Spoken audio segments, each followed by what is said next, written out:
Hello दोस्तों, आपके अपने YouTube channel study with Rajni में एक बार फिर स्वागत है। आज के इस वीडियो में हम लोग संविधान सभा से संबंधित महत्वपूर्ण तथ्यों को देखेंगे और इस पर किस तरीके से प्रश्न बनते हैं उस पर चर्चा करेंगे। संविधान सभा से संबंधित जो महत्वपूर्ण तथ्य हैं उस पर पहले चर्चा करेंगे। संविधान सभा की औपचारिक मांग सबसे पहले जो है 1934 में मानवेंद्र नाथ राय ने रखी थी। क्वेश्चन पूछा जाता है कि संविधान सभा की औपचारिक मांग सबसे पहले किसने की थी, तो मानवेंद्र नाथ राय ने की थी या एम.एन. राय ने की थी। नेक्स्ट है, अंग्रेजों ने सर्वप्रथम संविधान सभा की मांग अगस्त प्रस्ताव 1940 में स्वीकार किया। तो क्वेश्चन पूछा जाता है कि ब्रिटिश शासन द्वारा सबसे पहले संविधान सभा की मांग कब स्वीकार की गई, तो अगस्त प्रस्ताव 1940 में स्वीकार की गई थी। नेक्स्ट है, संविधान सभा का गठन कैबिनेट मिशन के प्रस्ताव पर हुआ था या कैबिनेट प्रस्ताव के आधार पर संविधान सभा का गठन हुआ था। क्वेश्चन पूछा जा सकता है कि संविधान सभा का गठन किसके आधार पर हुआ, तो कैबिनेट मिशन प्रस्ताव के आधार पर हुआ था। संविधान सभा का चुनाव कब हुआ था, तो 1 जुलाई 1946 को हुआ था, जिसमें कुल 296 सीटों पर चुनाव हुआ था। 296 सीटों में मतलब 292 ब्रिटिश प्रांत से थे और 4 कमिश्नरी प्रांत से थे।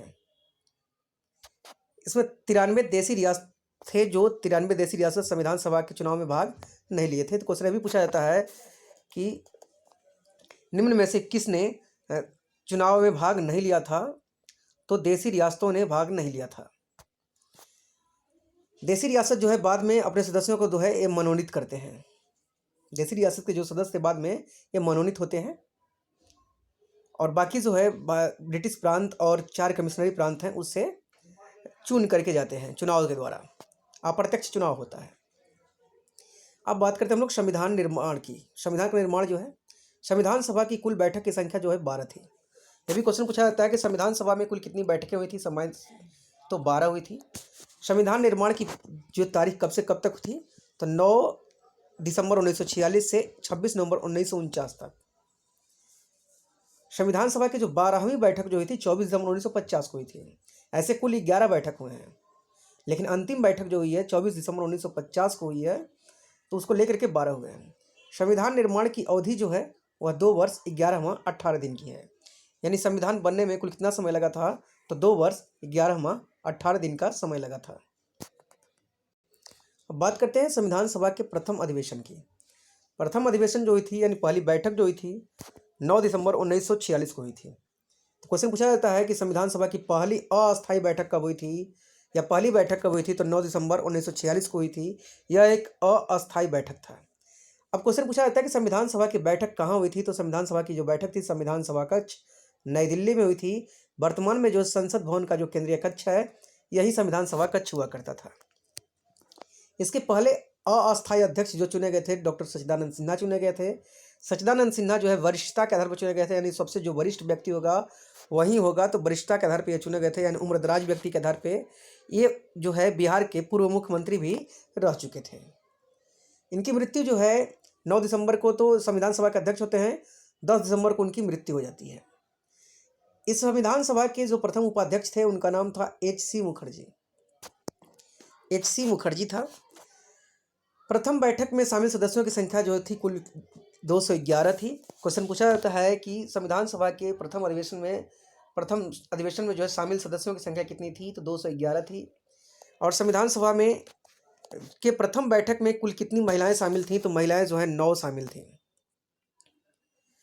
अब क्वेश्चन पूछा जाता है कि संविधान सभा में के प्रथम बैठक में सदस्यों की संख्या कम होने का कारण क्या था, तो इसका 2 प्रमुख कारण था कि इसमें मुस्लिम लीग ने इसका बहिष्कार किया था। मुस्लिम लीग की जो 73 सीटों पर चुनाव जीत किया था उसने बहिष्कार कर दिया, उसने उसमें भाग नहीं लिया। इसके अलावा जो है देसी रियासत के राजाओं का भविष्य तय देसी रियासतों का जो भविष्य तय नहीं हुआ था, अतः वे भी उनके भी प्रतिनिधि इसमें शामिल नहीं थे और कुछ निर्दलीय भी शामिल इसमें नहीं थे। नेक्स्ट बात करते हैं हम लोग। विंस्टन चर्चिल ने कहा था कि संविधान सभा की बैठक एक ऐसा विवाह है जिसकी दुल्हन ही गायब है। ध्यान दीजिएगा, प्रथम बैठक में इसकी संख्या कम होने के कारण इस पर टिप्पणी करते हैं तत्कालीन ब्रिटिश प्रधानमंत्री विंस्टन चर्चिल थे, जिन्होंने टिप्पणी किया था कि संविधान सभा की बैठक ऐसा विवाह है जिसकी दुल्हन ही गायब है। नेक्स्ट है, अब बात करते हैं हम लोग संविधान सभा के दूसरा अधिवेशन की। दूसरा अधिवेशन जो है यह अस्थायी अधिवेशन होता है 11 दिसंबर 1946 को। तो यह प्रथम अस्थायी बैठक था 11 दिसंबर 1946 को, जिसकी अध्यक्षता जो है डॉक्टर राजेंद्र प्रसाद ने की।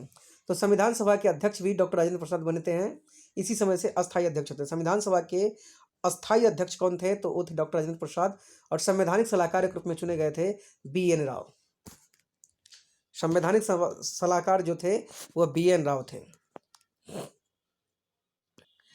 तो संविधान सभा से रिलेटेड जो है एक व्यक्ति हैं भीमराव अंबेडकर, इनके बारे में थोड़ा चर्चा करेंगे। भीमराव अंबेडकर जो है पहली बार मुंबई से चुनाव लड़ते हैं संविधान सभा की, ये हार जाते हैं। हारने के बाद जो है दूसरी बार मुंबई से बंगाल से चुनाव लड़ते हैं, और बंगाल से चुनाव मुस्लिम लीग की सीट पर लड़ते हैं, तो यहाँ से ये चुनाव जीत जाते हैं। बाद में लेकिन जो है यह सीटें जो है बंगाल में, पूरी बंगाल की जो है सीटें थी वह पूर्वी पाकिस्तान में चली जाती है, अर्थात बांग्लादेश में चली जाती है। तो अब इनकी सदस्यता खत्म हो जाती है, तो फिर एम जयकर की सीट पर यह मुंबई से चुनाव जीत कर आते हैं। एम जयकर को पत्र लिखा जाता है, उसके बाद एम जयकर जो है वहाँ से सीट खाली करते हैं। एम जयकर की सीट खाली करने के बाद मुंबई से यह पुनः चुनाव जीत लड़ते हैं भीमराव अम्बेडकर, वहाँ से उसके बाद जीत करके आते हैं, संविधान सभा में चुने जाते हैं। तो संविधान सभा में चुने जाने में मतलब इनको दूसरे ढंग से चुना गया था, इस तरह से मतलब इन्हीं के लिए जदोजहद की गई थी, तो इसलिए यह क्वेश्चन पूछा जाता है। अब ध्यान दीजिएगा, उद्देश्य प्रस्ताव। उद्देश्य प्रस्ताव जो है 13 दिसंबर 1946 को संविधान सभा में पेश किया गया था जवाहरलाल नेहरू के द्वारा। तो क्वेश्चन पूछा जाता है कि संविधान सभा में उद्देश्य प्रस्ताव कब पेश किया गया था? तो 13 दिसंबर 1946 को। और कब यह संविधान सभा द्वारा स्वीकार किया गया था? तो 22 जनवरी 1947 को। अब ध्यान दीजिएगा, क्वेश्चन ये भी पूछा जाता है कि उद्देश्य प्रस्ताव किसने प्रस्तुत किया था? तो जवाहरलाल नेहरू ने प्रस्तुत किया था, और यही उद्देश्य प्रस्ताव जो है वर्तमान उद्देशिका का आधार है। तो वर्तमान उद्देशिका यानी वर्तमान प्रस्तावना का आधार क्या है? तो उद्देश्य प्रस्ताव है, और इस उद्देश्य प्रस्ताव के किसने तैयार किया था? तो जवाहरलाल नेहरू ने तैयार किया था। नेक्स्ट है कि उद्देश्य प्रस्ताव की स्वीकृति के बाद ही संविधान निर्माण हेतु अनेक समितियों का गठन हुआ। तो क्वेश्चन ये भी पूछा जा सकता है कि किसकी स्वीकृति के बाद संविधान निर्माण की या संविधान निर्मात्री समितियों का गठन हुआ? तो उद्देशिका प्रस्ताव स्वीकृति के बाद, ऐसा भी क्वेश्चन पूछा जा सकता है। अब बात करते हैं हम लोग संविधान निर्मात्री समिति और उसके सदस्य, अध्यक्ष कौन कौन थे, कैसे कैसे। तो नियम समिति के अध्यक्ष थे डॉक्टर राजेंद्र प्रसाद, संचालन समिति के भी अध्यक्ष थे डॉक्टर राजेंद्र प्रसाद, झंडा समिति के अध्यक्ष डॉक्टर राजेंद्र प्रसाद, यहाँ पर राजेंद्र होगा, आज मेरी गलती से हो गया है, डॉक्टर राजेंद्र प्रसाद होगा। वित्त एवं स्टाफ समिति अध्यक्ष थे, ये भी डॉक्टर राजेंद्र प्रसाद थे। संघ समिति के अध्यक्ष जवाहरलाल नेहरू, संघ संविधान समिति के अध्यक्ष थे जवाहरलाल नेहरू, राज्य समिति के अध्यक्ष जवाहरलाल नेहरू, संविधान कार्य समिति के अध्यक्ष थे GV मावलंकर, वहीं प्रांतीय संविधान समिति के अध्यक्ष थे वल्लभ भाई पटेल, मौलिक अधिकार एवं अल्पसंख्यक समिति के अध्यक्ष थे वल्लभ भाई पटेल, परामर्श समिति के अध्यक्ष थे वल्लभ भाई पटेल, मौलिक अधिकार उप समिति के अध्यक्ष थे JV कृपलानी, आचार्य JV कृपलानी भी दिया जाता है। अल्पसंख्यक उप समिति के अध्यक्ष थे HC मुखर्जी, प्रारूप समिति के अध्यक्ष थे डॉक्टर भीमराव अम्बेडकर, कार्य संचालन समिति के अध्यक्ष थे KM मुंशी, और सर्वोच्च न्यायालय समिति के अध्यक्ष थे H वारदाचार्यार। इस तरह से जो है संविधान निर्मात्री समिति थी, जिनके बारे में कभी कभी क्वेश्चंस पूछा जाता है। अब बात करते हैं हम लोग संविधान सभा का प्रारूप जो है किसने तैयार किया था? तो संविधान सभा का प्रारूप जो है BN राव ने तैयार किया था। BN राव जो है एक ICS अधिकारी थे, और BN राव ऐसे व्यक्ति हैं जिन्होंने दो देशों के संविधान का प्रारूप तैयार किया है। इन्होंने भारत और म्यांमार अर्थात बर्मा दोनों देशों का प्रारूप इन्होंने तैयार किया है। BN राव जो है पहले भारतीय थे जो अंतर्राष्ट्रीय न्यायालय में न्यायाधीश चुने गए थे, और इन्होंने जो है ड्राफ्ट कमेटी या प्रारूप समिति या पांडुलेखन समिति का नाम दिया था। समझिएगा, प्रारूप समिति को ही ड्राफ्ट समिति या ड्राफ्ट कमेटी भी कहा जाता है, और प्रारूप समिति को ही पांडुलेखन समिति भी कहा जाता है। तो इसका नाम जो है BN राव ने ही दिया था। क्वेश्चन अभी पूछा जाता है कि प्रारूप समिति का गठन कब हुआ था? तो 29 अगस्त 1947 को हुआ था। अब बात करते हैं हम लोग प्रारूप समिति के कितने सदस्य थे। तो प्रारूप समिति में कुल मिला के 7 सदस्य थे। 7 सदस्यों में जो है डॉक्टर भीमराव अम्बेडकर अध्यक्ष थे, दूसरे सदस्य थे KM मुंशी, तीसरे सदस्य थे doctor M Mittal, BM Mittal को की जगह बाद में जो है N माधवराव लेते हैं। उसके बाद मोहम्मद सादुल्ला थे, अल्लादी कृष्ण स्वामी अय्यर थे। अल्लादी कृष्ण स्वामी अय्यर जो है निर्दलीय उम्मीदवार थे। एन गोपाल स्वामी अयंगर थे, डीपी खेतान थे। डीपी खेतान के की मृत्यु के बाद जो है डॉक्टर टीटी कृष्णमाचारी प्रारूप समिति के सदस्य बनते हैं। तो क्वेश्चन ये भी पूछा गया यहाँ से कि निम्न में से कौन प्रारूप समिति के सदस्य थे, कौन नहीं थे, कौन अध्यक्ष थे। इस तरह से भी क्वेश्चन पूछा जाता है। अब ध्यान दीजिएगा, प्रारूप समिति के दो ऐसे सदस्य थे, के एम मुंशी और टीटी कृष्णमाचारी, जो कांग्रेस से संबंधित थे। तो क्वेश्चन पूछा जाता है कि प्रारूप समिति में कितने सदस्य कांग्रेस से संबंधित है। तो दो व्यक्ति जो है कांग्रेस संबंधित है, के एम मुंशी और टीटी कृष्णमाचारी। संविधान सभा की जो 12वां और अंतिम बैठक होती है 24 जनवरी 1950 को होती है। संविधान सभा में कुल महिलाओं की संख्या जो है 15 थी, और बेगम अयाज रसूल जो है संविधान सभा में एकमात्र मुस्लिम महिला थी। तो क्वेश्चन अभी पूछा जा सकता है कि संविधान सभा में महिलाओं की संख्या कुल कितनी थी। तो 15 थी, और संविधान सभा में एकमात्र मुस्लिम महिला या मुस्लिम महिलाओं की संख्या कितनी थी। तो एक थी, और एकमात्र मुस्लिम महिला कौन थी। तो बेगम अयाज रसूल थी। नेक्स्ट है, संविधान सभा द्वारा 26 नवंबर 1949 को संविधान को अंगीकृत किया गया था। तो क्वेश्चन अभी पूछा जाता है कि संविधान सभा द्वारा संविधान को अंगीकृत कब किया गया था। तो 26 नवंबर 1949 को अंगीकृत किया गया था। अनुच्छेद 394 में उन अनुच्छेदों का उल्लेख है, अनुच्छेदों का वर्णन है जो अनुच्छेद 394 में कहा गया है कि उन अनुच्छेदों का वर्णन है जो 26 नवंबर 1949 को लागू हुए थे। यानी 26 नवंबर 1949 को जो लागू हुए थे, उन अनुच्छेदों का वर्णन किसमें है। अनुच्छेद 394 में है। और कितने अनुच्छेद लागू हुए थे। तो टोटल जो है 16 नियम, जो 16 अनुच्छेद लागू हुए थे इसमें इस समय। इसका वर्णन जो है अनुच्छेद 394 में है। अनुच्छेद 394 में ही कहा गया था कि अनुच्छेद 394 को छोड़ करके से सभी अनुच्छेद 26 जनवरी 1950 को लागू होंगे। तो यह भी किसमें कहा गया है। तो अनुच्छेद 394 में कहा गया है। आंशिक रूप से जो है यह संविधान लागू हुआ था 26 नवंबर 1949 को। 26 नवंबर को जो है आंशिक रूप से संविधान लागू हुआ, इसलिए 26 नवंबर को विधि दिवस के रूप में मनाया जाता है। बाद में जो है इसी विधि दिवस को संविधान दिवस के रूप में तब्दील कर दिया गया। तो क्वेश्चन पूछा जाता है कि संविधान दिवस कब मनाया जाता है। तो 26 नवंबर को मनाया जाता है, या विधि दिवस कब मनाया जाता है। तो 26 नवंबर को मनाया जाता है। संविधान सभा की अंतिम बैठक जो होती है 24 जनवरी 1950 को होती है, जिसमें 284 सदस्यों ने संविधान पर हस्ताक्षर किए थे। तो संविधान सभा की अंतिम बैठक जो है 24 जनवरी 1950 को होती है। ऐसे संविधान का जो बनने का टाइम कहा जाता है 26 नवंबर 1949 तक है।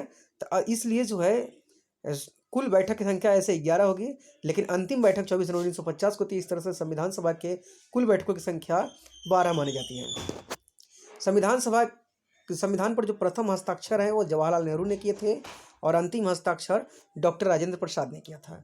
तो क्वेश्चन अभी पूछा जाता है कि संविधान पर प्रथम हस्ताक्षर किसने किया था। जवाहरलाल नेहरू। अंतिम हस्ताक्षर किसने किया था। डॉक्टर राजेंद्र प्रसाद ने किया था। और इसी समय 24 जनवरी 1950 को ही भारत का पहला राष्ट्रपति डॉक्टर राजेंद्र प्रसाद को निर्वाचित किया गया था। तो क्वेश्चन पूछा जाता है कि डॉक्टर राजेंद्र प्रसाद को पहला राष्ट्रपति कब निर्वाचित किया गया था। तो 24 जनवरी 1950 को। अब क्वेश्चन ये भी पूछा जाता है कि भारतीय संविधान का शीर्षक क्या था। भारतीय संविधान का शीर्षक जो है भारत का संविधान है। 15 अगस्त 1947 से लेकर के 26 जनवरी 1950 तक भारत का जो शासन व्यवस्था था भारतीय स्वतंत्रता अधिनियम 1947 के माध्यम से चली। तो क्वेश्चन ये भी पूछा जाता है कि स्वतंत्रता से लेकर गणतंत्र घोषित होने तक भारत में किस शासन व्यवस्था के तहत शासन चला था। तो भारतीय स्वतंत्रता अधिनियम 1947 के तहत शासन चला था। अनुच्छेद 395 में कहा गया है कि भारत शासन अधिनियम 1935 और भारतीय स्वतंत्रता अधिनियम 1947 की समाप्ति का प्रावधान है। तो क्वेश्चन अभी पूछा जाता है कि भारतीय स्वतंत्रता अधिनियम 1947 की समाप्ति का प्रावधान किसमें है। तो अनुच्छेद 395 में। वहीं भारत शासन अधिनियम 1935 किस अधिनियम के तहत समाप्त हुआ, या किस अनुच्छेद के तहत समाप्त हुआ। तो अनुच्छेद जो है 395 के तहत समाप्त हुआ। नेक्स्ट देखिएगा, संविधान सभा और संविधान से रिलेटेड जो कुछ टिप्पणियां हैं उस पर चर्चा करेंगे। संविधान सभा के बारे में जो है लॉर्ड साइमन ने कहा था कि यह हिंदुओं की संस्था है। तो क्वेश्चन पूछा जाता है कि किसने कहा था संविधान सभा को कि यह हिंदुओं की संस्था है। तो लॉर्ड साइमन ने कहा था। संविधान सभा को एक जाति की संस्था किसने कहा है। तो संविधान सभा को एक जाति की संस्था जो है तत्कालीन ब्रिटिश प्रधानमंत्री विंस्टन चर्चिल ने कहा है।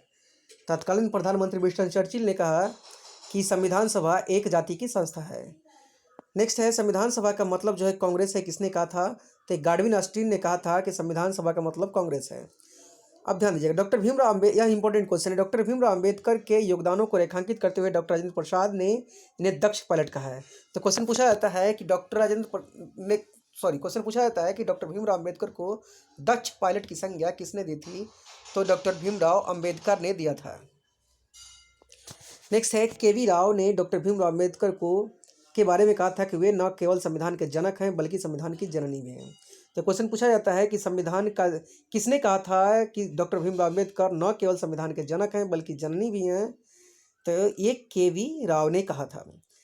डॉक्टर भीमराव अम्बेडकर को जो है आधुनिक भारत का मनु भी कहा जाता है और भारतीय संविधान का जनक भी कहा जाता है इन्हें। तो इस तरीके से हम लोग जो है संविधान सभा के बारे में देखा। वीडियो अच्छा लगा हो तो लाइक ज़रूर कर दीजिए। जो व्यक्ति नए हैं चैनल पे कृपया चैनल को सब्सक्राइब कर लीजिए। धन्यवाद। जय हिंद।